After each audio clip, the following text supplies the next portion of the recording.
Jesus wants to speak, so I'm going to speak with Jesus. From Divine Will Come Speaking My Speaking. Volume 17, April the 15th, 1925. I write only to obey. To my great repugnance, after a holy priest had read my writings, he had let me know that in certain chapters, blessed Jesus was exalting me too much, to the point of telling me that he placed me near his celestial mama, that she be my model. On hearing this, I felt confused and troubled. I remembered that I had written this only to obey, and to my great repugnance, and that I was connected to the mission of making the divine will known, and I lamented to my Jesus for having told me this. While I am so bad, and here Lo knows all my miseries. This confused me and humiliated me so much as to give me no peace. I felt such distance between me and the Celestial Mother, as if there was an abyss of distance between me and her. Then, while I was so troubled, my lovable Jesus came out from within my interior, and clasping me tightly in his arms to infuse peace in me, told me, "My daughter, why do you trouble yourself so much? Don't you know that peace is the smile of the soul, is the azure and serene sky in which the divine sun makes his light blaze more vividly, in such a way as to let no cloud arise above the horizon, which might occupy the light? Peace is the beneficial dew which vivifies everything and bejewels the soul with an enrapturing beauty, and attracts the continuous kiss of my will upon her. And besides, what is it that opposes the truth? Where is this exalting? Where is this exalting you too much? Only because I told you that I placed you near my divine mother? Because she, having been the depository of all the goods of my redemption, as my mother, as virgin, as queen, I placed her as the head of all the redeemed ones, giving her a distinct, unique, and special mission, which no one else will be given. The very apostles and the whole church depend upon her, and receive from her. There is no good which she does not possess. All goods come from her. It was right that as my mother, I was to entrust everything and everyone to her maternal heart. Embracing everything and being able to give everything to everyone was only of my mother. Now, here's an interesting thing, you see. There's a current discussion going on, isn't there, about how high has Luisa been raised?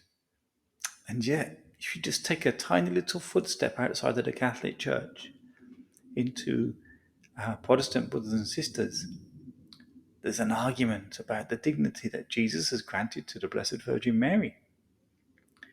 Funny, isn't it? We have all these disagreements about the dignity that Jesus chooses to bestow upon certain individuals, while all the time battling with the dignity that Jesus has bestowed upon us.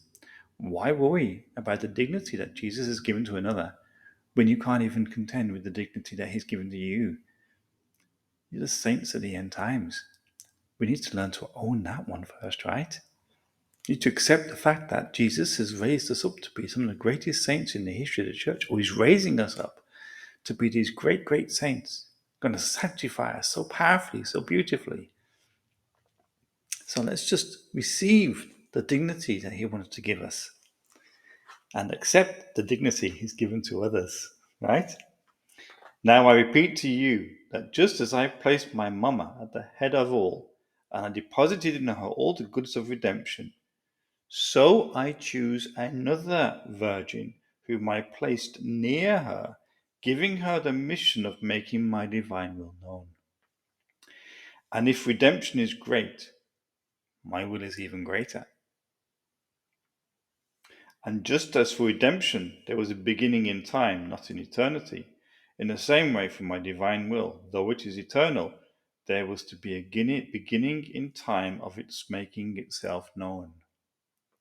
Therefore, because my will exists in heaven and on earth, and is the sole and only one which possesses all goods, I was to choose a creature to whom I was to entrust the deposit of the knowledges about it, making known to her, as to a second mother, the qualities, the value, the prerogatives of it, that she might love it, and jealously keep the deposit of it. And just as my celestial mother true depository of the goods of redemption, is generous with whomever wants of them, so will the second mother be generous in making known to all the deposit of my teachings, just like Luisa is doing right now with you. She is the one making known the deposit of the teachings of Jesus on the divine will.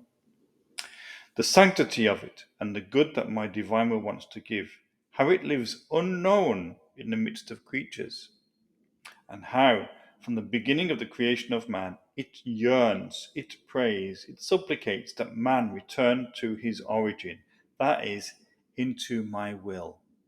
How interesting that this great, what I would call a satanic deception of evolutionary theory, is so prevalent both inside and outside of the church.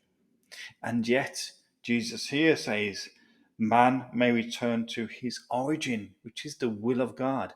If we were to return to the origin, according to evolution, we go back to subhuman species and that primeval being correct.